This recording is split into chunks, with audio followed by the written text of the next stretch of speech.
In 2009, somebody created a game that would spark the attention of a curious mind who would end up creating one of the most popular and challenging mobile games in the world. But how did we get here? On November 23rd, 2009, this guy named Fluke Dude created this game called The Impossible Game. It was a very simple game at the time compared to all the other games that had like 4K graphics and were like FPS games. All this game had was a cube jumping over a square. However, people liked its simple style.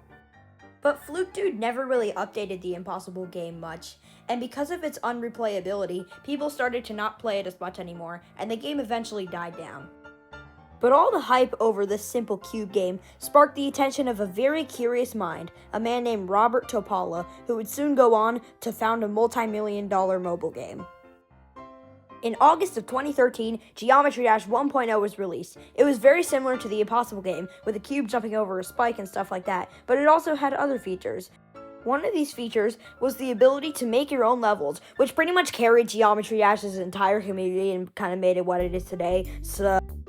The 7 main levels for you to play were Stereo Madness, Back on Track, Polargeist, Dry Out, Base After Base, Can't Let Go, and Jumper. The good thing was that these levels scaled in difficulty, so a new player could choose which level to play that was at their skill level, which made Geometry Dash a lot better than the Impossible Game. It is September of 2013, and these are the most downloaded levels right now.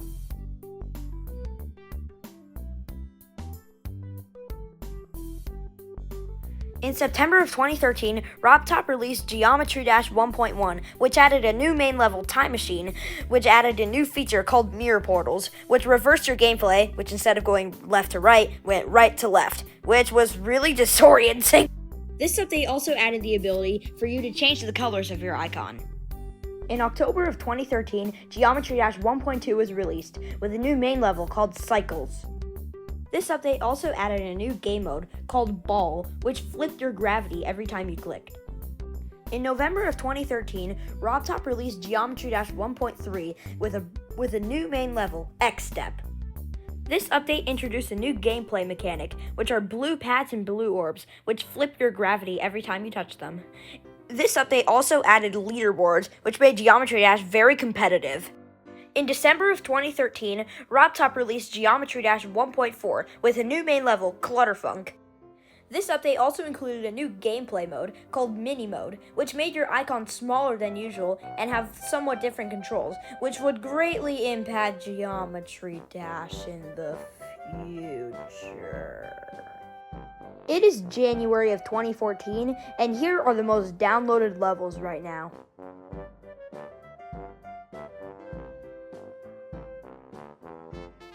In January of 2014, RobTop released Geometry Dash 1.5 with a new main level called Theory of Everything. With this update came a new game mode called the UFO, which is a little similar to Flappy Bird if you know what that is. Oh look, is that a demon? Wonder what... Oh, wait, what? Okay, long story short, demon difficulty levels were added, yay! Oh, and now we have the copy and paste tool as well. In March of 2014, RobTop released Geometry Dash 1.6 Mega Update. In this update, we got 2 main levels, Electroman Adventures and Clubstep. Fun fact time. Did you know that Electroman Adventures was originally a harder difficulty, then got buffed to insane difficulty? If you knew this fun fact, send this video to GD:. Not to mention, Clubstep was the first official demon level, so that's nice. This update also added secret coins. This update also added 2 new blocks, brick blocks, which you break whenever you go through them. This surely wouldn't happen in a new top 10.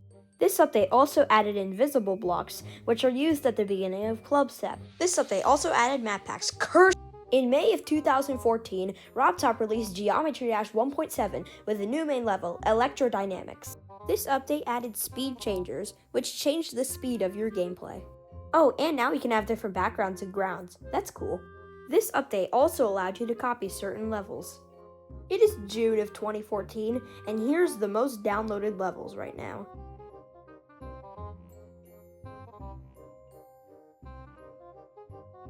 In August of 2014, RobTop released Geometry Dash 1.8 with a new main level, Hexagon Force. This update added dual mode, which makes it so there are two icons on your screen, and every time you click, it makes both of the icons jump. This update also added slopes to Geometry Dash. Oh look, we can playtest our levels in the editor now. That's nice. In November of 2014, RobTop released Geometry Dash 1.9. This time, we got another two main levels, one called Blast Processing and a demon called Theory of Everything 2. This update introduced the Wave game mode, and whichever you held, it went up, and whichever you released, it went down. You can now import music into your own levels by finding IDs through Newgrounds. We now have accounts, and we now have a backup system as well. RobTop also lowered the difficulty of many main levels. In December of 2015, Geometry Dash Meltdown was released, which was a spin-off game to show off the new features of 2.0. The only problem is that I don't see any robots in Airborne Robot. Never mind, I've now learned that Meltdown was not a sneak peek and was simply just a way to show off the new features of 2.0. In August of 2015, Geometry Dash 2.0 was released. This time, we also got another two main levels, one being Geometrical Dominator and the other being Deadlock. This update came with a new game mode called Robot, which was very similar to Cube, except you could hold to travel longer distances. Oh look, we now have triggers. Cool. Introducing the move trigger, the alpha trigger, the pulse trigger, and the toggle trigger. We also have the green orb and teleportation portals. User coins were also added. We also now have account profiles and friends. In January of 2017, Geometry Dash 2.1 was released with a new main level, Finger Dash. It is January of 2017, and here are the most downloaded levels right now.